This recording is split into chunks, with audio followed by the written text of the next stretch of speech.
نقد دین پدیده همزاد خود دین است. از همان ابتدا همواره پرسش‌هایی در باب ماهیت خداوند، عدالت او و کارآمدی دین در زندگی بشر وجود داشته است. اما در جهان مدرن با ظهور علم، روانشناسی و فلسفه‌های انسانگرا، این نقد ابعاد و عمق بی‌سابقه‌ای یافته است. امروز ما با یک طیف گسترده و اغلب متضاد از نگاه‌های انتقادی روبرو هستیم که هر کدام از زاویه‌ای متفاوت به این پدیده پیچیده می‌نگرند.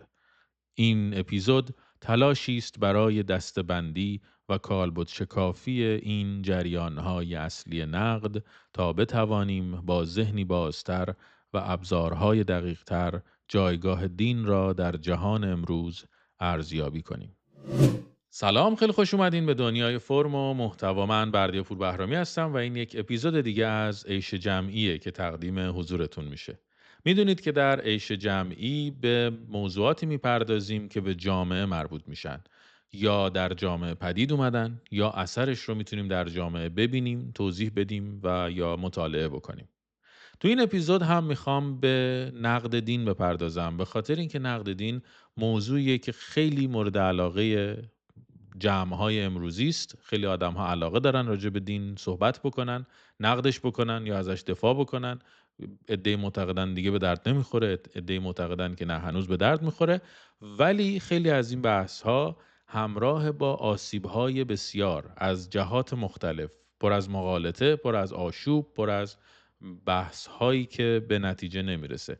اینجا سعی میکنم یه چارچوبی رو در پایان بحث خدمت شما پیشنهاد بدم که با دنبال کردن اون چارچوب قبل از ورود به بحث نقد دین بتونید تصمیم بگیرید که از چه جنبه‌ای، از چه حوزه‌ای و از چه ساحتی و در چه مقیاسی راجع به دین میشه صحبت کرد تا هم از بحث کردن راجع به دین لذت بیشتری ببرین و هم نتیجه بهتری از بحث بگیرید.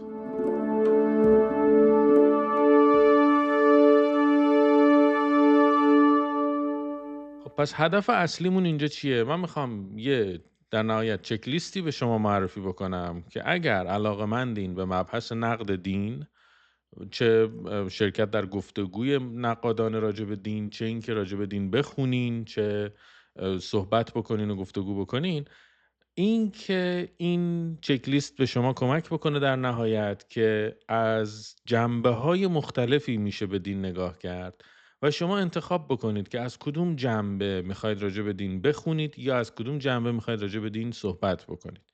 برای این کار قبل از اینکه بریم سراغ خود چک لیست لازمه که کمک کننده است به نظرم که اول یه نگاهی بندازیم به جریان‌های انتقادی راجع به دین، بعد نگاه بکنیم ببینیم نظریه‌های مختلف، جریان‌های مختلف اصلا وجود دین رو چجوری توضیح میدن و بعد نگاهی بکنیم به جنبه‌های مختلف دین و از دل اون یه چک لیست در بیاریم. این کاریه که در واقع مسیریه که می‌خوایم اینجا بریم. اولین بحث که همونطور که گفتم میرم سراغ این که ببینیم اساسا نقدهای معاصر که راجع به دین وجود داره، اینا رو یه دسته‌بندی بکنیم، یه خورده منظمشون بکنیم، ببینیم از کجاها چجوری دارن دین رو نقد میکنن. که 4 تا جریان کلی داره. جریان‌های نقد از بیرونن، یعنی خدا ناباورا اساساً بیرون از دین دارن نقد میکنن. نقد از درونه، نقد از منظر روانشناسی، روان یعنی در واقع و روانشناسی، نقد از منظر جامعه یعنی جامعه شناسی و فلسفه سیاسی. یکم اینا رو حالا با هم چکش میزنیم. منظر اولی که در واقع به دین حمله میکنه و نقد میکنه، میتونیم بهشون بگیم خدا ناباوران نوین، نیو آتئیزم، که اینا یک پدیده، در واقع این نقد یک پدیده قرن 21 بیشتر، و این میتونیم به صراحت بگیم که صریح ترین و تهاجمی ترین شکل نقد علیه دین این تفکر داره. اینا اساسا میگن که دین نه تنها یک خطای قابل اصلاح نیست، یعنی بدتر میبینن، میگن یه توهم خیلی خطرناکیه که بالکل باید اساسا از صحنه حیات بشر حذف بشه. و خب چهره‌های کلیدیش هم مثلا ریچارد داکینز زیستشناس، سام هریس عصبشناس و فیلسوف، کریستوفر هیچنز روزنامه‌نگار و نویسنده و دنیل دنت فیلسوف، اینا چهره‌های کلیدیشن. اگر خواستین تو این زمینه مطالعه بکنین، پندار خدا یعنی The God Delusion از داکینز، پایان ایمان The End of Faith از هریس و خدا بزرگ نیست God is not great as he chants. اینا کتابای اصلی هستن که برای شروع این خوندن این جریان میتونید استفاده بکنید. کلا ببینیم استدلالاشون چیه. اول از همه میگن که ببین دین با علم در تضاده. این جریان صحبت اینو میکنه که میگه آقا ایمان دینی ذاتاً با روش علمی در تضاده. علم بر پایه شواهد، تردید و ابطال پذیری استواره، در حالی که ایمان بر پایه باور بدون شاهد الزاماً و بر اساس جزمیت بنا شده. این از این منظر. از طرفی هم میگه که منشأ شر و خشونت دین، یعنی اشاره میکنن به جنگ‌های صلیبی، به تفتیش عقاید، تروریسم دینی که الان هست، این داستان اسلام هراسی، این داستانایی که وجود داره، و اینا میگن که ببین دین یکی از اصلی ترین منابع تاریخی و در واقع علت پشت خیلی از جنگ‌ها، علت پشت خیلی از کشتارهاست. و استدلالشون اینه، میگن شما میتونید آیا اساساً کشتار یا قتل عامی رو در جهان پیدا بکنید که پشتش یه مجوز دینی نخوابیده باشه؟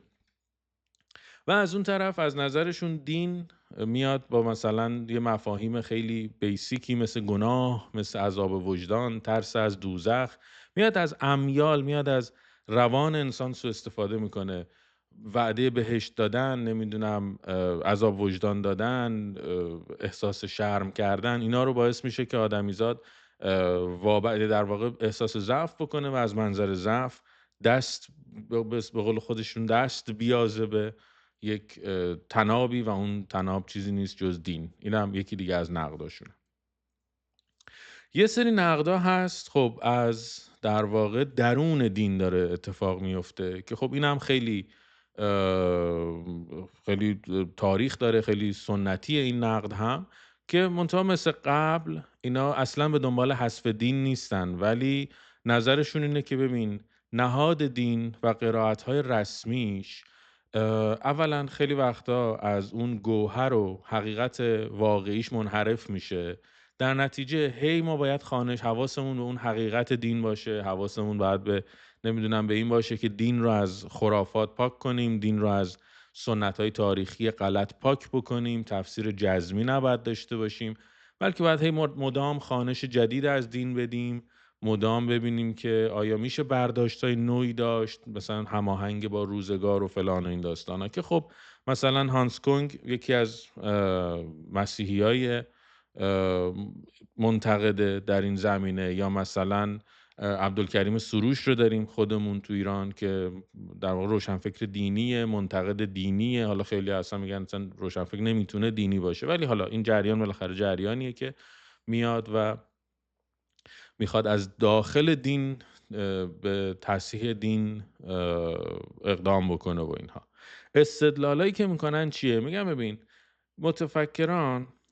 متفکرانی که به این در واقع شاخه نقد انتقادی تعلق دارن میگن که گوهر دین که یه امر معنوی، اخلاقی و جاودانه است و صدفش که حالا همون احکام فقهی، مناسک و نهادهای تاریخیه، اینا از هم جداست.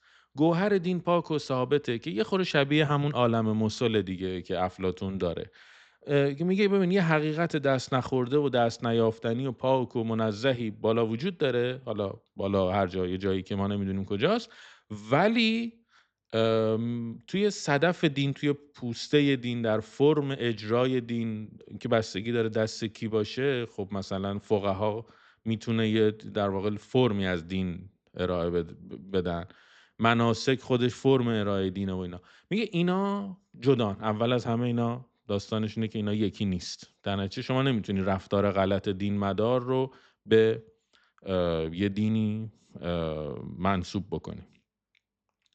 از طرفی معتقدن که ما باید هرمنوتیک و باز تفسیر متون رو جدی بگیریم، که در واقع داستان اینه که لفظی اگر بخوایم دنبال بکنیم کتاب‌های مقدس رو به مشکل میخوریم. باید بشینیم سر این هرمنوتیکش بحث بکنیم، سر برداشت و تعویل متون دینی باید بحث بکنیم و در هر بستر تاریخی باید دوباره این هرمنوتیک انجام بشه، تکرار بشه، تعویل متن صورت بگیره.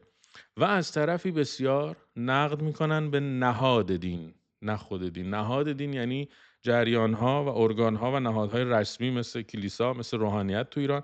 اینا میان در واقع اونا رو نقد میکنن، میگن دین جدا، ما حالا نقدمون به نهاد دین در هر کشوریه که قدرت دستشه، مثل کلیسا، مثل روحانیت فلان.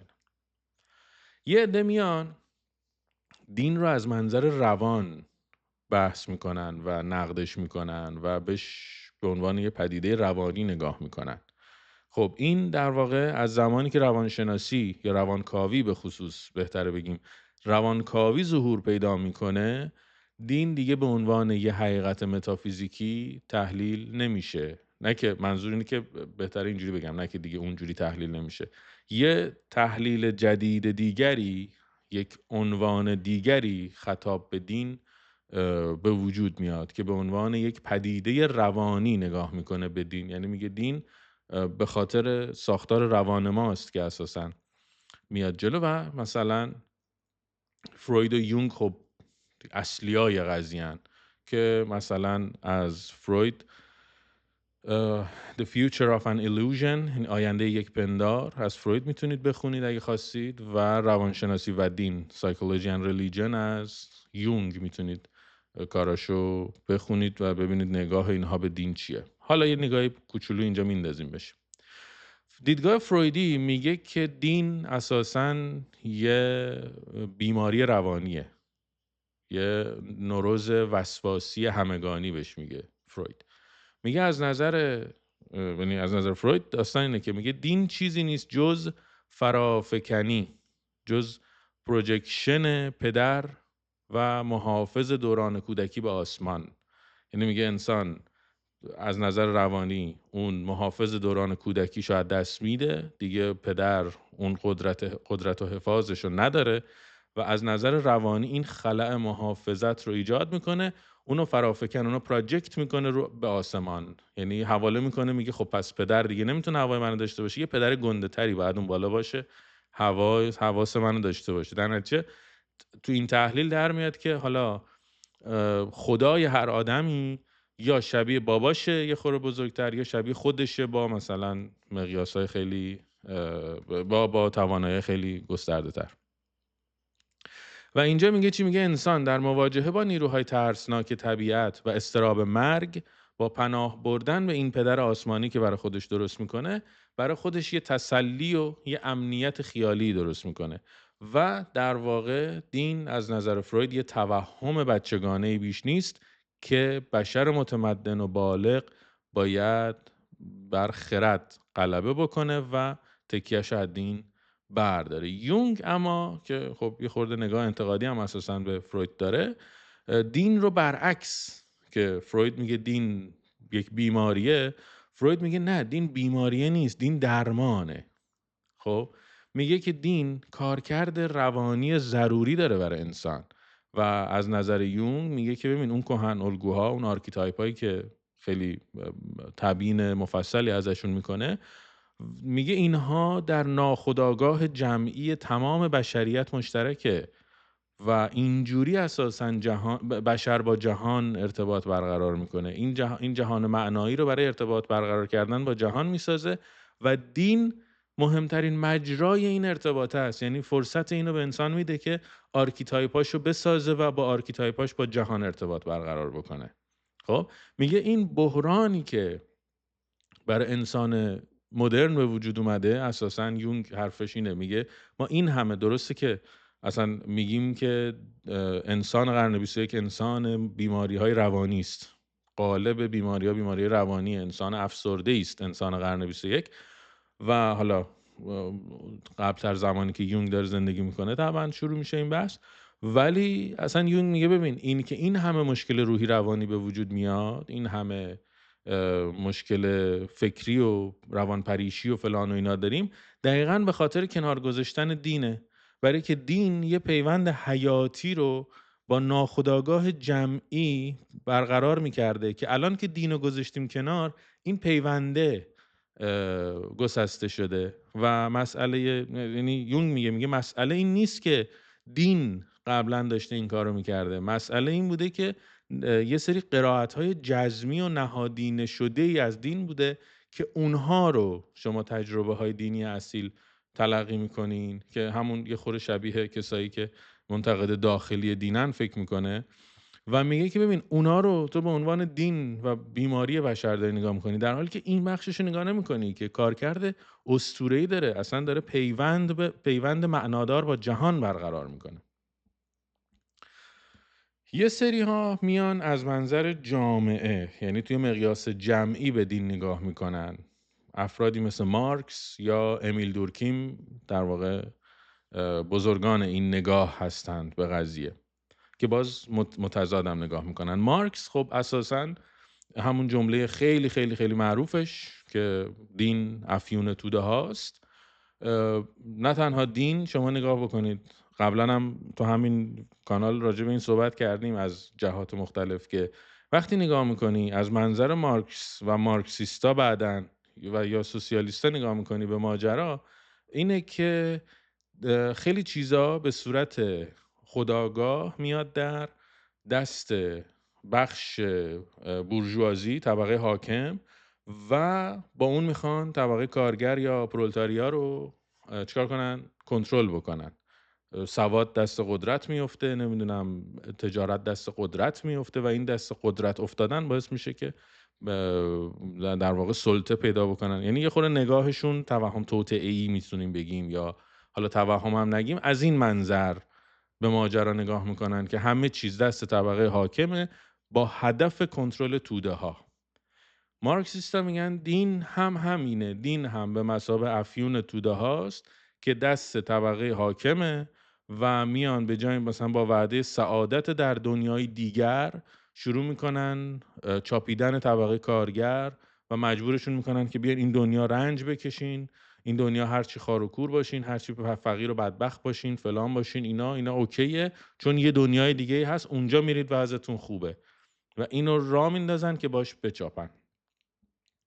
دورکیم اما یه خورده نگاه دیگری میکنه به دین، حتی از منظر جمعی، و یه خورده فانکشنالیستی نگاه میکنه. میگه ببین یه کارکردی داره دین وجودش تو جامعه، و دورکیم میگه که دین یه نیرویه که میتونه جامعه رو متحد و منسجم نگه داره. کما اینکه اگر ویدیوهایی توی در واقع اپیزودهایی توی اون پلیلیست فلسفه رسانه رو دنبال کرده باشید، میدونید که یک دوره‌ای زمانی که در اروپا امپراتوری روم سقوط میکنه، تنها نیرویی که اونجا وجود داره که میتونه اتحاد ایجاد بکنه و مردم اروپا رو کنار هم نگه داره، خب مسیحیته و این کارو میکنه.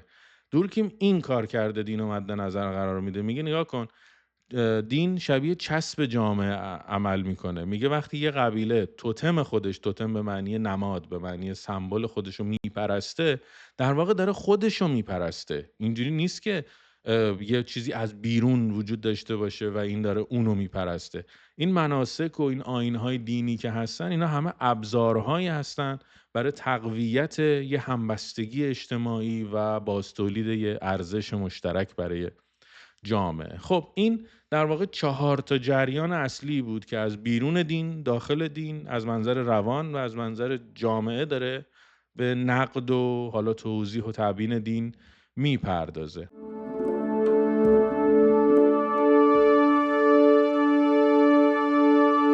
خب اینجا میخوایم بپردازیم به نظریه هایی که دارن پیدایش دین رو توضیح میدن و به این سوال جواب میدن که اصلا چرا دین وجود داره. منتها یه چالشی رو قبلش باید اشاره بکنیم. اون هم اینه که تعریف کردن دین به طور دقیق، که یه تعریفی ارائه بشه تا ما بدونیم دقیقاً دین چیه و هیچ ایرادی توی اون تعریف در نیاد، یا مثال نقضی نداشته باشه، یا خیلی کامل باشه و همه بتونیم سرش توافق بکنیم، تقریباً ممکن نیست.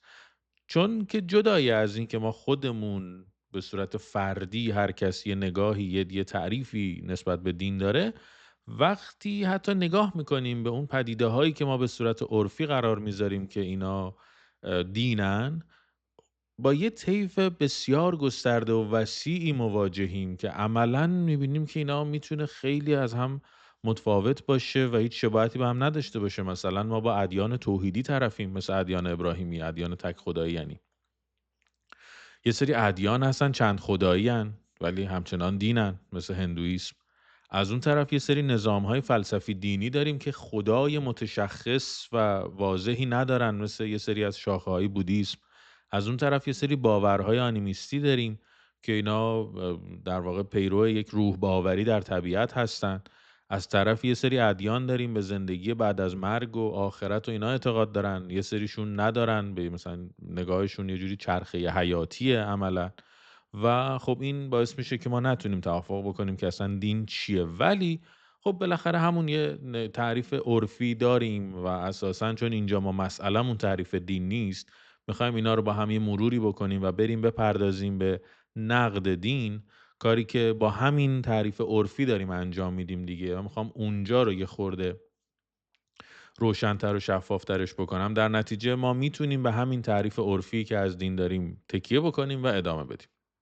بریم ببینیم حالا توضیح‌هایی که اساساً چرا دین وجود داره چی است. اولین توضیح تبیین الهیاتیه، یعنی روایتی که توی دین وجود داره از منشأ خودش. معمولاً هم بیشتر این نوع در واقع روایت‌ها رو ما توی ادیان ابراهیمی بیشتر داریمشون که میگن چیه دین؟ میگن دینی که ما هستیم یه محصولی هستیم، یه هدیه‌ای هستیم از طرف خدا در واقع، که طی وحی در واقع با سازوکار وحی از طریق پیامبران برای انسان آشکار شده. این تعریفی که خود ادیان میدن معمولا دیگه. تو این نگاه دین یه اختراع انسانی نیست، یه حقیقت ازلی ابدیه که دست خدا بوده، قبل از انسان هم بوده، بعد از انسان هم هست و خدا انسان رو برگزیده ترجیح داده که تشخیص داده که بله این میتونه انسان موجودی باشه که من این هدیه رو بهش بدم که بر اساسش حرکت بکنه و رستگار بشه. این توضیحی که داخل خود ادیان پیدا میکنیم. از اون طرف نگاه توطئه‌آمیز داریم که به صورت توطئه داره تبیین میکنه دین و مثالش رو توی مارکس زدیم، ولی این نگاه خیلی قبلتر از مارکس هم وجود داره. مثلا اگر بریم سمت متفکران یونان باستان، مثلا کریتیاس رو داریم که میگه دین ابزاریه برای چاپیدن و به بردگی کشیدن مردم عادی، یعنی همون نگاهی که مارکس میگه دین افیون توده هاست. در واقع این نگاه معتقده که دین طبقه قدرتمند همواره این دین رو به عنوان ابزار کنترل، ابزار ترسوندن مردم اینو اختراع کرده، به صورت توطئه‌ای نشسته گفته خب ما چیکار کنیم که مردم رو بتونیم کنترل بکنیم، بترسونیم، هدایتشون بکنیم، مطیعشون بکنیم. با دین مثلا به این نتیجه رسیدن که خب این میتونه ابزار خوبی باشه. اینکه این فکر از کجا نشأت گرفته هم حدودی میتونیم حدسشو بزنیم. یکیش همینه دقیقاً که یعنی منتقداش تبیینش میکنن که همیشه نگاه میکنیم در طول تاریخ از زمانی که چیزی به نام دین وجود داره، این نهاد دین و نهاد قدرت همیشه کنار هم دیگه و این هم در واقع همزمانی که نمیشه گفت همزمانی که وجود داره در نهاد دین و قدرت، این فکر رو به ذهن آدم ممکنه بندازه که خب آخه اینا چرا همیشه کنار همن؟ خب این زاده اونه دیگه. و از طرفی ما چه تو ایران چه بیرون، یعنی چه تو اروپا فلان اینا، یه حق الهی پادشاه داریم، یعنی یه پادشاهی، یه فرح ایزدیه، یه فر ایزدیه در واقع که به پادشاه اعطا شده و پادشاه نماد خداوند رو زمینه. و این اساسا هم فقط هم مربوط نه به اروپاست که تقریبا هر جا سیستم پادشاهی هست، پادشاه یه حق الهیه برای افراد، حالا با یه تفاوت‌های خیلی چیزی دیگه. یعنی ما داریم معادل میگیریم ولی طبعا کلا میتونیم حتی بگیم اینا ریشه‌ای هم حتی با هم فرق میکنن، خیلی نگاه اساسی دارن. همیشه حالا تو پرانتز سری بگم اینو، ما وقتی که میگیم چه میدونم مثلا فلان اسطوره معادلش فلان جاست، به این معنی نیست که الزاما شبیه هم هستا.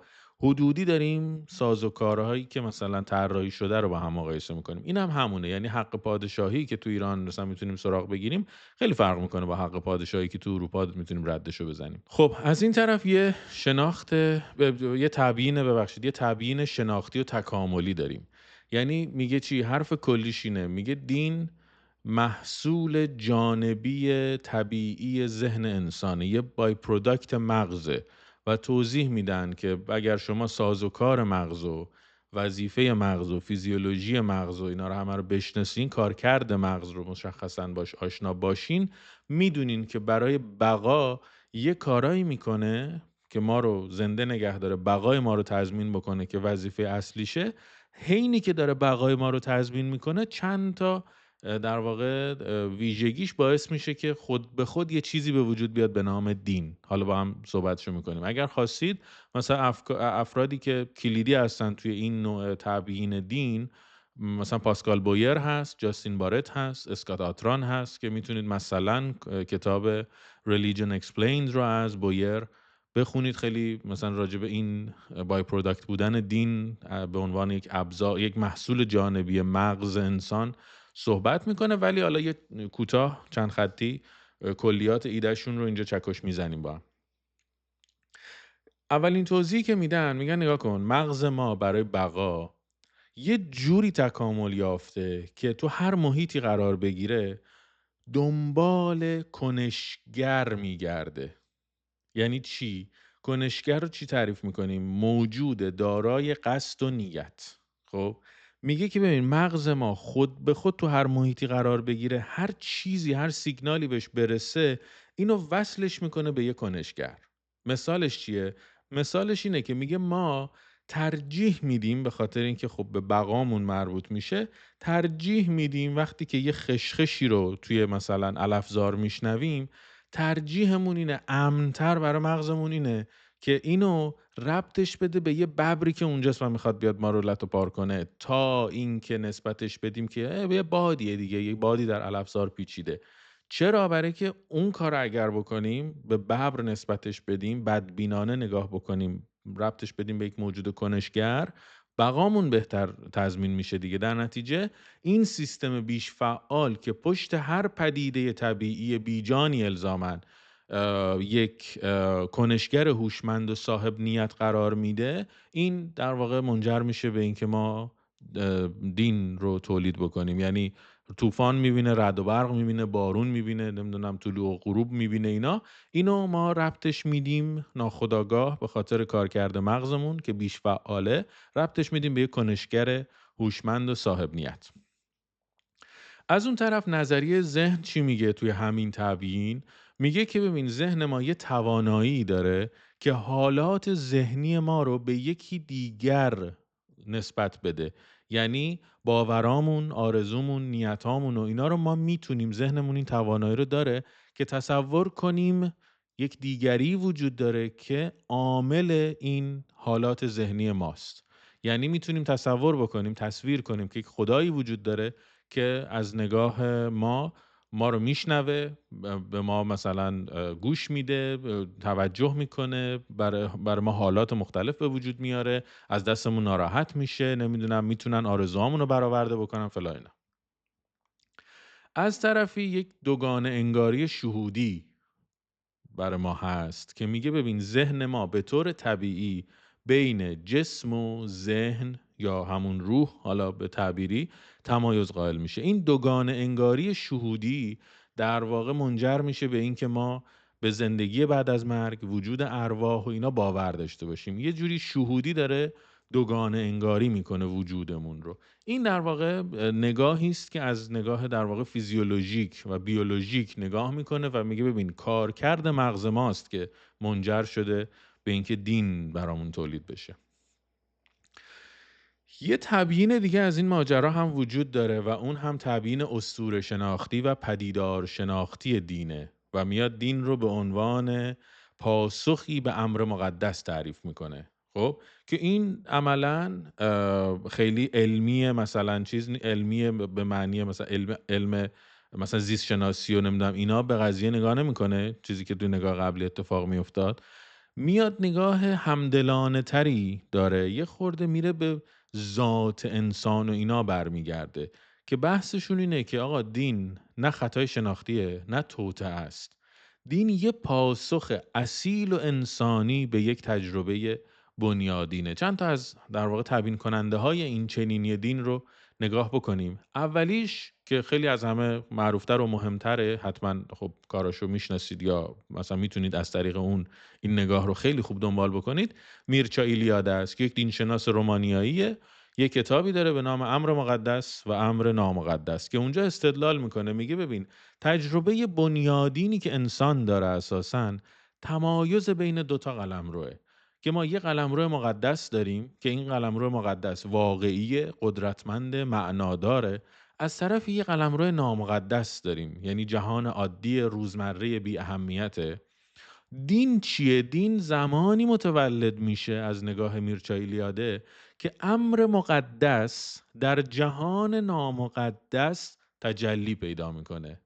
یعنی چی؟ یعنی یهو یه سنگی یه جایی مقدس میشه، یهو یه درختی یه جایی مقدس میشه، یه معبدی دور یه رودخونه شکل میگیره، یه معبدی دور یه برکه‌ای شکل میگیره. و این میگه نگاه کن، ما امر مقدس و امر نامقدسی که انسان از هم جدا میکنه ذهنش، حالا میخواد تلاش بکنه با دین یه پیوندی برقرار بکنه که اساساً ما در جهان نامقدس داریم زندگی میکنیم، حالا میخوایم یه سری تجربه مقدس هم داشته باشیم. میخوایم در حضور امر مقدس زندگی بکنیم چون نیاز داریم، چون یه پاسخ اصیله برای ما. خب از طرفی مثلا یه آدم دیگه هست، رودولف اوتو، میگه که توی یه حالا کتاب معروفش The Idea of Holly، میگه توی مفهوم امر مقدس و مفهوم امر قدسی، تأکیدش اونجا چیه؟ میگه تجربه غیر عقلانیه. میگه دین یه تجربه غیر عقلانیه که مواجهه ما رو با یک راز هیبت انگیز و در عین حال جذاب فراهم میکنه. و اونجا اسمش هم میذاره نومینوس، که میگه این نومینوس اون چیزیه که ما لازم داریم و یک تجربه عمیق و تکان دهنده که فراتر از کلمات و مفاهیم عقلانیه، ما به خاطر اونه که به سمت دین میریم و اینا. از طرفی هم یه جوزف کمپل خیلی کار درست داریم که یه اسطوره‌شناس امریکاییه که اومده توی کتاب قهرمان هزار چهرهش، اونجا یه نگاه تطبیقی میکنه به اسطوره‌های سراسر جهان و اونجا به یک الگوی مشترک میرسه. میگه ببین وقتی این همه انسان در جاهای مختلف دنیا الگوی تک اسطوره مونومیسشون، اونا یا سفر قهرمان که خودش اسم میذاره، میگه وقتی اینجوری همه بدون اینکه اینا با هم ارتباط داشته باشن به یه الگوی مشترک میرسن، خب خیلی براش جالب میشه. و میگه اساساً این ادیان، این اسطوره هایی که وجود دارن، در واقع روایت های متفاوتی از یک سفر روانی هستند. سفر روانی که انسان به خاطر ذات مشترکی که داره هر جای دنیا در هر زمانی داره اونو توضیح میده و داستانشو میگه و قصهشو میگه، شبیه هم در میاد. و میگه این در واقع شگفت انگیزی ماجرا همینه که این دنیای عادی براش تبدیل میشه به یک دنیای خارق‌العاده مشابه. این خیلی بامزه است. و از اون طرف مثلا کسب پیروزی میکنه، بعد بازگشت داره، اون سفر قهرمانی که تبیین میکنه 17 مرحله، میتونید ببینید که میگه اساسا این یه الگوی مشترکه. در نتیجه از این منظر میاد اینو چجوری توضیح میده که دین علت پیدایشش چیه. میگه که دین یک نقش راه نمادین برای رشد روانی و تحقق خیشتنه. برای که ما مثلا میبینیم که حتی میشه توی چیزم اگه دقت بکنید، اگه دوست داشتید میتونید دنبال بکنید، توی مجموعه گیلگمش که تقریبا اولین اسطوره‌ای که به دست ما رسیده، یعنی پیدا شده، قدیمی ترین اسطوره‌ای که ما داریم، اونجا هم میتونیم خیلی عمیق و دقیق سفر درونی قهرمان رو، سفر درونی گیلگمش رو توضیح بدیم با همین جنگی که میره با هون بابا میکنه، نمیدونم میره جنگل سد، میخواد بره راز جهان رو کشف بکنه فلا اینا. همه اونها رو ما حتی میتونیم به عنوان یک سفر نمادین از سفر درونی گیلگمش هم توضیحش بدیم که اونجا مفصل بحثشو کردم و میتونید نگاه بکنید. خب این در واقع نقش اولیه‌ای که هست از جریان‌های اصلی که وجود داره، هم نقد دین که جریان‌هاشو دیدیم که چجوری به دین حمله میکنن، از این طرف هم نظریه‌های پیدایش دین رو با هم یه مروری کردیم. اما حالا میریم سراغ یکم آسیب شناسی که در گفتگوهایی در بحث نقد دین وجود داره. در خدمتیم.